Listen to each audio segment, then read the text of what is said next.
A caveman once survived a broken femur for over 3 months. This wasn't just a minor ouch, this was a serious injury that could have been a one-way ticket to becoming a wolf's snack. You are Grug, and you want to know, how did these ancient humans heal their broken bones without the help of doctors? Grug sees a big problem for cavemen. If you break bone, you can't chase mammoth. All that hunting, gathering, and avoiding screeching predator cats? Good luck with that while hopping on one leg like a confused frog. Life was rough, and if you couldn't move, you needed some serious help. But not help from the local doctor, more like help from your buddies and whatever weird herbs were lying around. So, how did they survive? For starters, they definitely did not have crutches or fancy medicine. Instead, they had a communal system that could put today's roommate dynamics to shame. If you broke a bone, someone stepped up to bring you food and water. Imagine that. Grug can't even get friends to share snacks during movie night. Now, before Grug spills the details, here's the crazy part: evidence from fossils shows that some of these cases had impressive healing times. You think recovering after a tough workout is hard? Imagine how long it took for a caveman to heal from a broken leg when all he could do was sit there and contemplate his life choices. Grug should have been nicer to mammoth. Now, here's the fun bit. Ancient humans had a knack for using plant medicine. Ever heard of willow bark? It's like nature's ibuprofen. Grug would say, Grug see plant, Grug chew plant. Grug feel better. But Grug also thinks it's a little weird. Why chew bark? Grug need tree for lumber, but not for snack. But it gets weirder. Yarrow, another herb, has been pulled from Neanderthal teeth. Yes, that's right, ancient humans had garden parties with plants long before there were fancy cocktail bars. It's a medical miracle that they figured out plant magic before there were even proper dance moves to go with the happy hour. Here's another fun fact. Some ancient cultures even attempted skull surgery. Yes, Grug talking about boring old trepanation. You break a bone? Why stop at the leg? Let's poke holes in your head while we're at it. Just a little hole, Grug will fix you right up. Now that's some caveman logic. Grug promise, brain no bleed. And listen, the rail kicker is that some of these ancient patients survived. Imagine going back to your tribe after that. Look, guys. I not only survived a knife to the skull, I also got to see colors.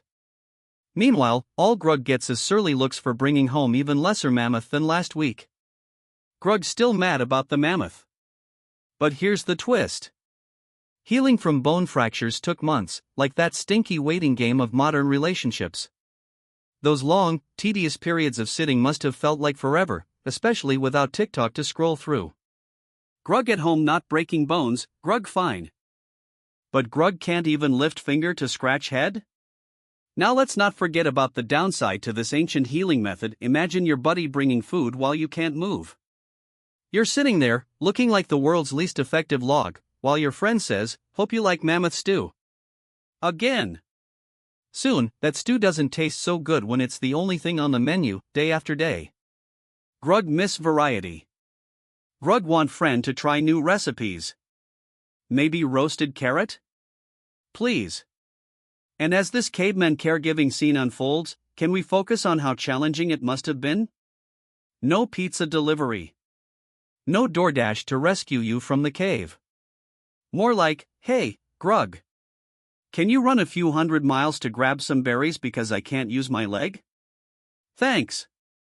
In total, several archaeological finds show that injured individuals were cared for over long periods.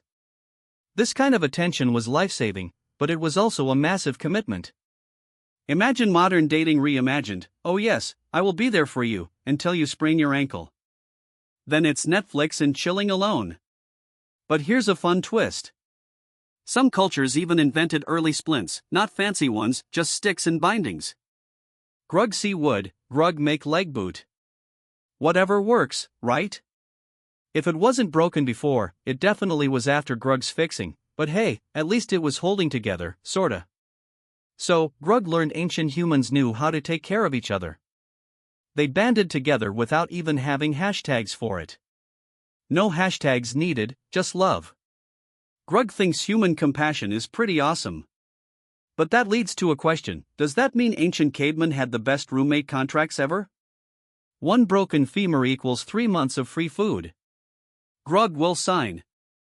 And as Grug wraps up this journey through time and bones, he wants you to remember, ancient medicine is wild, but we are here now, and we have some conveniences they didn't. Grug thinks Grug will stick to modern doctors and leave the trepanation to history. So next time you trip and fall, be thankful you don't need to find a buddy to drag you to the local bark chewing appointment. So, that's how cavemen healed broken bones without doctors. Crazy, real, and funny, just like Grug.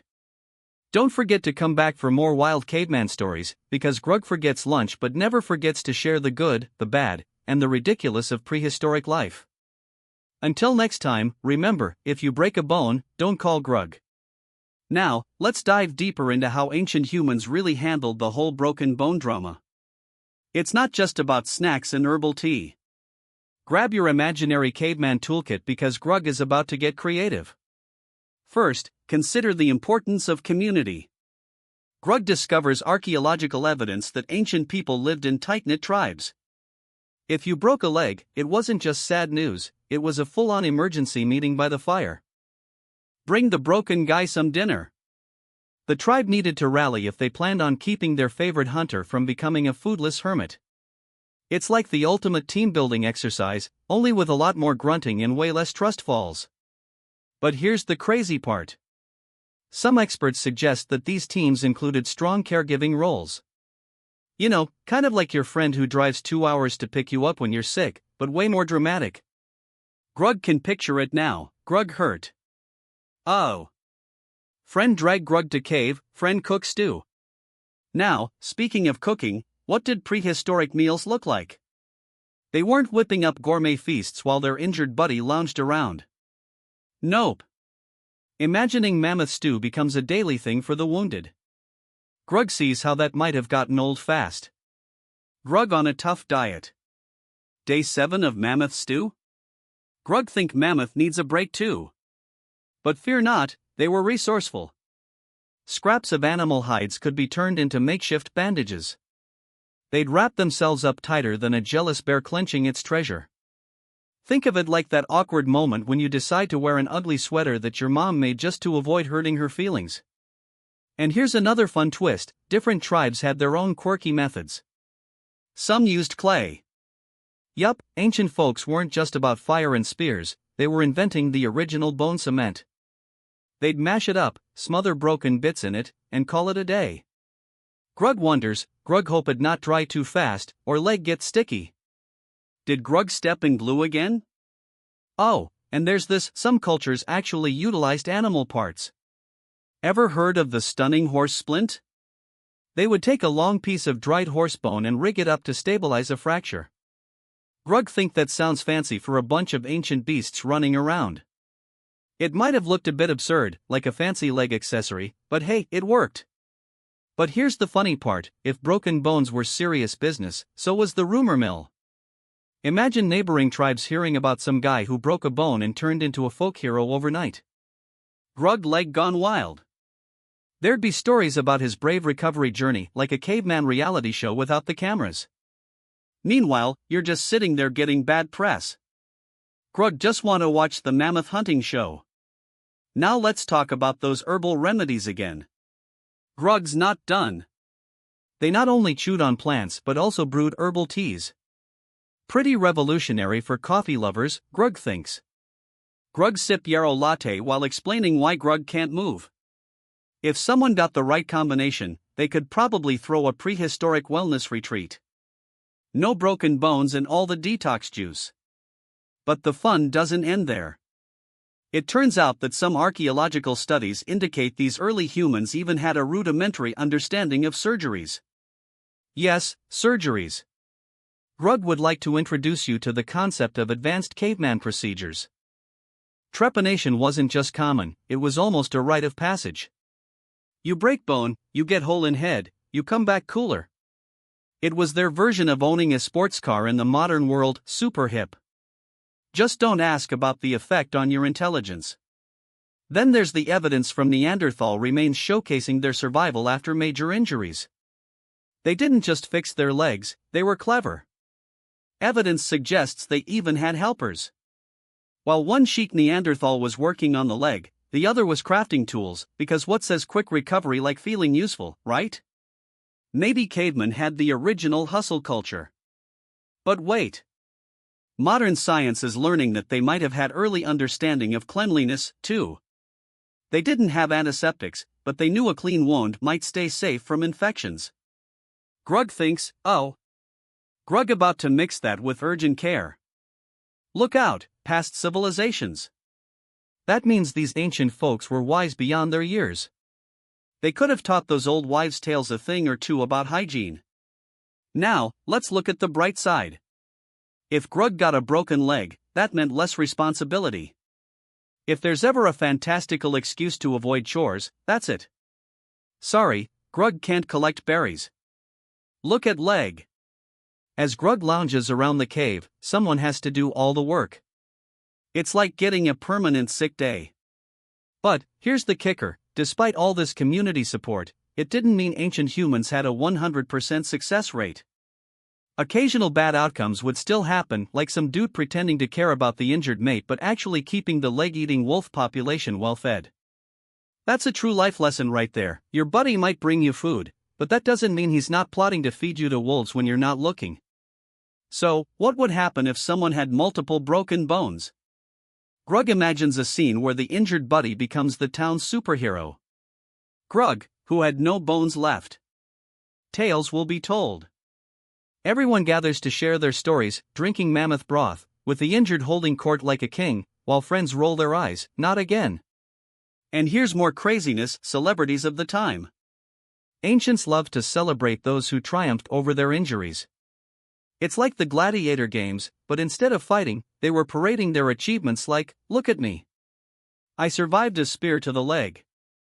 In conclusion, ancient humans mastered the art of healing and caring for their tribe like some superhero squad with wrong routes and chicken scratch bandages. Imagine explaining that to modern-day medical professionals. Grug need fancy healing.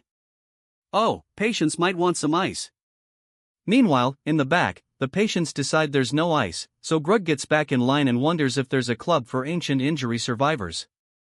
So whenever you look down at your phone and think about how difficult life is today with a stubbed toe, remember, Grug's ancestors faced mammoth challenges. They didn't have Dr. Google or Yelp reviews for health advice. What they had was grit, determination, and a community that rallied behind them, even if the meals got a little boring. That's it for today. Grug hopes you learned something wild today about those ancient caregivers who almost made accidents seem like fun. If you want to learn more about how ancient humans lived, laughed, and loved, be sure to come back. Remember, if you break a bone, maybe just text Grug instead of going to the doctor, or try to avoid the wolves.